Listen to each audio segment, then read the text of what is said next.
जी, तो dear students, in continuation of our previous video for finance and accounting, let's move on. सबसे पहले हम देखते हैं कॉस्टिंग होती क्या है। Costing consist of four mainly components: the raw material, cost of equipment, and direct labour cost and overhead.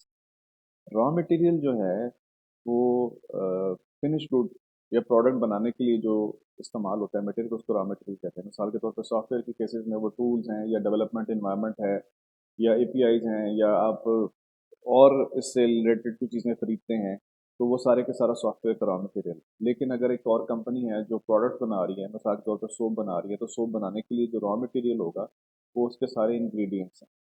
Cost of equipment है कि जो आप उसको बनाने के लिए इक्विपमेंट खरीद रहे हैं। मिसाल के तौर पे अगर हम कंप्यूटर की बात करें तो इसमें लैपटॉप है, इंटरनेट है, फर्नीचर है, ठीक है, एसीज वगैरह हैं, ठीक है, बिल्डिंग का रेंट है, ये सारा cost of equipment. Sorry, building इसमें नहीं आएगा, कॉस्ट ऑफ इक्विपमेंट में सिर्फ इक्विपमेंट आएगा। डायरेक्ट लेबर कॉस्ट से मुराद ये है कि जो मैन आवर्स आप इस प्रोडक्ट को बनाने के लिए यूज लगा रहे हैं, खा वो डेवलपर के हैं, सॉफ्टवेयर इंजीनियर के हैं, टीम लीडर्स के हैं, और उनको आप सैलरी और वेजेस जो पे कर रहे हैं वो सारी इसके अंदर आती है। फिर ओवरहेड्स हैं। Overheads are extra expenses for like utilities के लिए है, रेंट है, ये सारी चीज़ें इसमें आती हैं। ये डिटेल से भी हम इनको आगे देखते हैं। कॉस्टिंग करने के लिए रॉ मटेरियल का एक टर्म यूज होती है, रॉ मटेरियल, और एक होता है फिनिश गुड। रॉ मटेरियल होता है जो बेसिक इंग्रेडिएंट्स हैं to convert raw material into a saleable product, उसको हम फिनिश गुड कहते हैं। ठीक है, तो सारे बॉट आइटम्स आप उसके अंदर लेके आते हैं और फिर उसके मुताबिक एक फिनिश गुड बना के उसको सेल आउट करते हैं। कॉस्ट ऑफ इक्विपमेंट होती ये है कि इस simply how much the company paid for the equipment.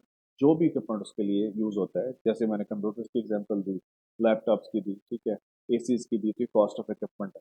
और cost of labour is the sum of all wages paid to the employees, जिसमें अगर हम सॉफ्टवेयर के अंदर बात करें तो सीईओ से लेके डेवलपर या टेस्टर तक जितने भी लोग हैं उनको सैलरीज के सारे ये कॉस्ट ऑफ लेबर के अंदर आते हैं।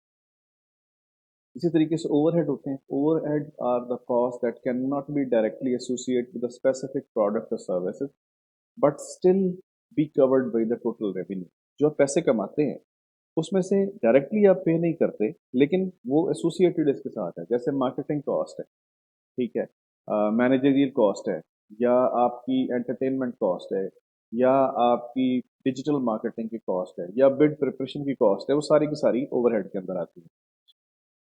डिपार्टमेंटल ओवरहेड्स होते हैं और कॉर्पोरेट ओवरहेड होते हैं। डिपार्टमेंटल ओवरहेड्स जो हैं those are associated with the department, ठीक है, covered with the revenue earned by the parts. ठीक है, जैसे सेल्स डिपार्टमेंट का ओवरहेड है, या मार्केटिंग का है, या रिसर्च एंड डेवलपमेंट का है। ठीक है, कॉर्पोरेट ओवरहेड्स हैं जो पूरी ऑर्गेनाइजेशन के होते हैं, जैसे यूटिलिटी बिल्स हैं, रेंट है, ये सारे के सारे पूरी की पूरी ऑर्गेनाइजेशन पे अप्लाई होते हैं।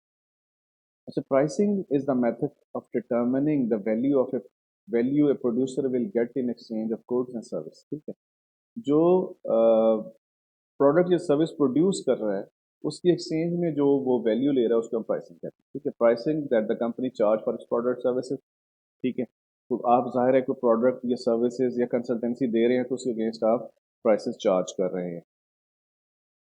अगर हम सॉफ्टवेयर कंपनी के हवाले से बात करें तो इसमें टिपिकली तीन तरह के कॉन्ट्रैक्ट्स होते हैं प्राइसिंग के लिए। ठीक है, pricing a bit to provide service such as consultancy. ठीक है, आप प्रोग्रामिंग करके दे सकते हैं, इंफ्रास्ट्रक्चर के लिए कंसल्टेंसी दे सकते हैं, या कोई और आईटी से रिलेटेड कंसल्टेंसी या इक्विपमेंट सप्लाई करने के लिए।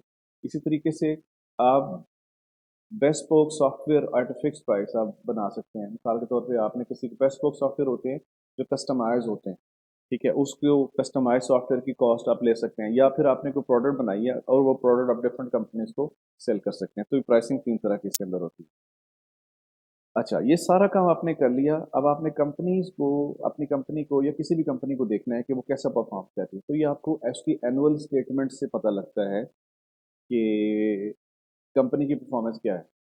And all limited companies are required to produce annual accounts and give a copy of them to the registrar of the company for filing। ठीक है, आप लीगली बाउंड होते हैं कि आप अपनी कंपनी की एनुअल परफॉर्मेंस को पब्लिक करें। ठीक है, उसके अंदर क्या होता है, बैलेंस शीट होती है, प्रॉफिट लॉस। बैलेंस शीट होती है कि आपके बैलेंस की एसेट्स के बैलेंसेस कितने हैं। प्रॉफिट एंड लॉस का मतलब ये है कि आपने पैसा बनाया या आपने लॉस किया। इनको डिटेल से हम आगे देखते हैं। अच्छा, एनुअल स्टेटमेंट होता है कि इसके अंदर तीन चीजें होती हैं, assets minus liabilities is equal to your net worth. Asset होते हैं आपके पर्सनल एसेट एनीथिंग, ठीक है, लाइबिलिटी जो आपने पे करनी होती है, इन दोनों का जो डिफरेंस है वो आपकी नेटवर्थ होती है। बैलेंस शीट ये होती है is a snapshot of financial state of an organisation at a single instant, normally at the end of the organisation financial year. तो बैलेंस शीट आप फाइनेंशियल ईयर के एंड पे भी ले सकते हैं, मंथली बेसिस पे भी ले सकते हैं। तो बैलेंस शीट में होता क्या है, it shows the value of organisation assets and liabilities, कि उसके पास कितने एसेट्स हैं और उसकी लाइबिलिटीज क्या है, यानी उसने लोगों के पैसे देने कितने हैं। ठीक है, नॉर्मली ये balance sheet also shows the 12 month previous position for comparison, यानी 12 कॉलम होते हैं, आप जुलाई से लेके अगले साल जून तक के कंपैरिजन आप उसके अंदर ऐड करके रिव्यू कर सकते हैं कि आपकी मंथ बाय मंथ परफॉर्मेंस जो है इस ऑर्गेनाइजेशन की क्या है। अच्छा, at the name suggest annual statement a balance sheet must be balance, the total asset and total liability should be equal, यानी आपने जितने आपके एसेट्स बढ़े हैं या आपने जो पैसे देने हैं ये दोनों इक्वल होने चाहिए। ठीक है, मतलब to achieve this balance item added one side और इन द अदर साइड, यानी अगर आपके कंपनी में कैश इन हुआ है तो या तो वो किसी एसेट में कन्वर्ट होना चाहिए, ठीक है, या उसके अगेंस्ट आपने कोई सर्विस या रॉ मटेरियल खरीदा है तो जिसका आपकी लाइबिलिटी स्टैंड करेगी, यानी ये दोनों चीज़ें बैलेंस होनी चाहिए। ठीक है, इसीलिए इसको बैलेंस शीट कहते हैं। ये एक एग्जांपल है एनुअल स्टेटमेंट की, इसमें आप देख सकते हैं ये एसेट्स हैं, ठीक है, ये लाइबिलिटीज़ हैं। एसेट्स की डिटेल में जैसे कैश है, इन्वेस्टमेंट है, अदर एसेट्स हैं, टोटल 70 मिलियन इसके एसेट्स हैं। लाइबिलिटीज़ में इसके सिक्योर लोन्स हैं, अनसिक्योर लोन्स हैं, अदर पेबल्स हैं, 20 मिलियन है। अगर हम दोनों का डिफरेंस निकालें कि एसेट आपके 70 मिलियन के हैं, 20 मिलियन की लाइबिलिटीज़ हैं, तो 50 मिलियन आपकी नेटवर्थ है। ठीक है, तो ये एक एग्जाम्पल है एनुअल स्टेटमेंट की। इसी तरीके से एक प्रॉफिट एंड लॉस स्टेटमेंट होती है। The profit and loss account records the money received and money spent. ठीक है, आपके अगर पैसे रेवेन्यू कम है और एक्सपेंसेस ज़्यादा हैं तो इसका मतलब लॉस में है, लेकिन अगर आपका रेवेन्यू ज़्यादा है और एक्सपेंसेस कम है तो इसका मतलब आप प्रॉफिट में है। ठीक है, it also called the income expenditure account, इसका दूसरा नाम भी है, इसको हम कह सकते हैं। In case of non profit making organisation, तो जो एनजीओज हैं या नॉन गवर्नमेंट या नॉन प्रॉफिट ऑर्गेनाइजेशन है उसमें इसको इनकम एक्सपेंडिचर अकाउंट भी कहते हैं। ये एक और एग्जांपल है एनुअल स्टेटमेंट की जिसमें इनकम है, ये एक्सपेंडिचर्स हैं, और इसका ये एक स्टूडेंट की जो है एनुअल स्टेटमेंट है, जिसमें उसने जो है टोटल उनकी इनकम 2851 है लेकिन खर्चे ज़्यादा है, तो जाहिर है फिर उसकी नेगेटिव में एक्सपेंडिचर ओवर इनकम होगी। कैपिटल जो है उसको मेंटेन कैसे किया जाता है, ठीक है, एनुअली जो है उसको मेंटेन किया जाता है। A lender also take account companies capital when deciding whether to not give loan. ठीक है, ये जो भी आपकी फंडिंग एजेंसी है या फंड इंडिविजुअल है या लोन है, तो ये उसकी मेंटेनेंस जो है कैपिटल की वो बहुत इंपॉर्टेंट है। तो maintain capital a company is not allowed to issue share at a discounted value, क्या नहीं कर सकते आप। अच्छा, इसी तरीके से company can not pay back the shareholder, ठीक है, ओरिजिनल कंट्रीब्यूटर्स को पे बैक नहीं कर सकती, ये उन्हीं के पास रहेंगे अनलेस कि वो खुद ना इसको शेयर करें। अच्छा जी, लास्ट में हम बात करते हैं ऑडिट की। ऑडिट जो है financial audit is the purpose of examining in organisation के फाइनेंशियल रिकॉर्ड को ऑडिट किया जाता है। पर्पस क्या होता है इसका, पर्पस ये है कि कंपनी के जितने भी अकाउंट हैं वो ट्रू हैं एंड फेयर व्यू प्रेजेंट करते हैं। ठीक है, it is not practicable for audit to check every financial transaction. ठीक है, तो फिर 100% तो चीज़ें वो चेक नहीं कर सकते, तो फिर वो क्या करते हैं, वो सैंपल साइजिंग करते हैं, 5%, 10%, मैक्सिमम 15%, इससे ज़्यादा नहीं कर सकते। तो सैंपल से जो है ऑर्गेनाइजेशन की हेल्थ का अंदाज़ा लगाते हैं। कंपनी फाइनेंशियल प्रोसीजर्स के मुताबिक देखते हैं जी ट्रांजेक्शन हुई है नहीं हुई है। ठीक है, अच्छा, इसकी रिस्पॉन्सिबिलिटी किसकी होती है ऑडिट करवाने की, इसकी प्राइमरी रिस्पॉन्सिबिलिटी जो है ना lies with the director, not with the auditor, but auditor are expected to finding anything seriously misleading.